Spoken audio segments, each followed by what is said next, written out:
कल्पना कीजिए, एक ऐसा व्यक्ति जिसने कभी कोई पाप नहीं किया, जिसने कभी किसी के साथ बगावत नहीं किया। दोस्तों, आज हम एक ऐसी कहानी लेकर आए हैं। यीशु मसीह को सूली पर क्यों सजा दी गई?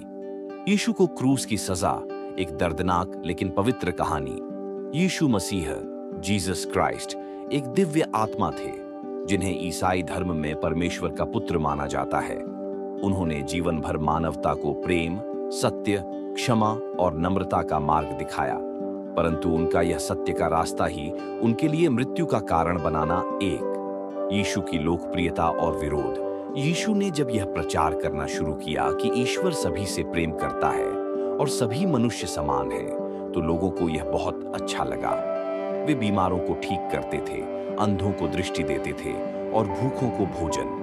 उनकी करुणा और चमत्कारों से लोगों की भीड़ उन्हें सुनने आती थी। लेकिन यहूदी धर्मगुरुओं और रोमन सरकार को यह सब पसंद नहीं आया। वे डरने लगे कि यीशु का प्रभाव उनकी सत्ता और नियमों को चुनौती देगा। इसलिए उन्होंने ठान लिया कि उन्हें खत्म करना होगा। 2. विश्वासघात। यहूदा का धोखा। यीशु के 12 शिष्यों में से एक था, यहूदा इस्करियोती, जूडास इस्करियोट। यहूदा ने 30 चांदी के सिक्कों के बदले में यीशु को यहूदी नेताओं को पकड़वा दिया। यह घटना हुई आखिरी भोजन, लास्ट सपर के बाद, जब यीशु अपने शिष्यों के साथ प्रार्थना कर रहे थे। यहूदा सैनिकों को वहां ले आया और यीशु को एक चुंबन देकर पहचानवाया। 3. यीशु की गिरफ्तारी और मुकदमा। यीशु को रात के अंधेरे में पकड़कर यहूदी धार्मिक अदालत में ले जाया गया। वहां उन्हें झूठे आरोपों में दोषी ठहराया गया, जैसे कि उन्होंने खुद को ईश्वर का पुत्र बताया है, जो उस समय ईशनिंदा, ब्लास्फेमी मानी जाती थी।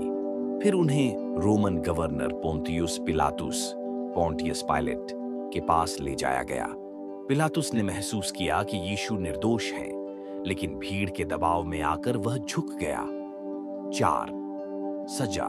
क्रूस पर चढ़ाने का आदेश। पिलातुस ने यीशु को मौत की सजा सुनाई, क्रूस पर चढ़ाकर मृत्यु। यह उस समय की सबसे क्रूर और अपमानजनक सजा मानी जाती थी, जो आमतौर पर अपराधियों और विद्रोहियों को दी जाती थी।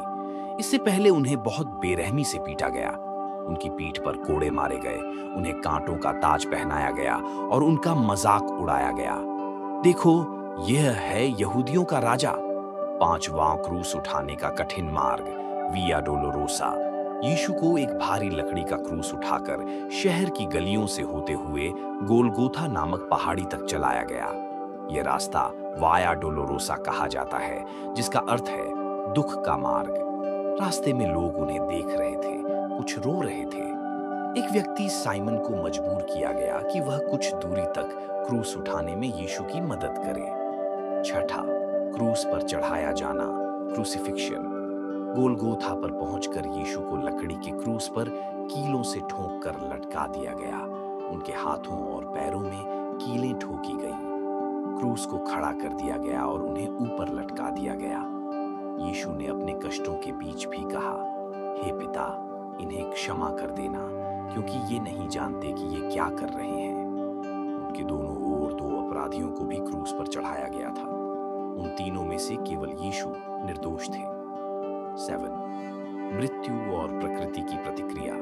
दोपहर 12 बजे से लेकर 3 बजे तक अंधकार छा गया, जैसे पूरी सृष्टि शोक में डूब गई हो। फिर यीशु ने अपनी अंतिम सांस ली और कहा, हे पिता, मैं अपनी आत्मा तेरे हाथों सौंपता हूं। जैसे ही उन्होंने दम तोड़ा, धरती हिलने लगी। मंदिर का पर्दा ऊपर से नीचे तक फट गया। यह ईश्वर और मानव के बीच का पर्दा था, जो अब हटा दिया गया। 8. दफन और पुनरुत्थान की आशा। यीशु के अनुयायियों ने उनके शरीर को क्रूस से उतारा और एक साफ कब्र में रखा। 3 दिन तक गहरा शोक रहा, परंतु तीसरे दिन, ईस्टर रविवार को, यीशु मसीह मृतकों में से जीवित हो उठे। उन्होंने मृत्यु को हरा दिया और दुनिया को यह आशा दी कि सत्य, प्रेम और परमेश्वर का मार्ग कभी हारता नहीं। इस कहानी से क्या सीखें? सच्चाई के लिए हमेशा खड़े रहें, चाहे परिणाम कुछ भी हो। प्रेम और क्षमा की शक्ति सबसे ऊपर है। दूसरों के पापों को अपने प्रेम से ढकना ईश्वर का मार्ग है। बलिदान हमेशा व्यर्थ नहीं जाता, वह भविष्य की आशा को जन्म देता है।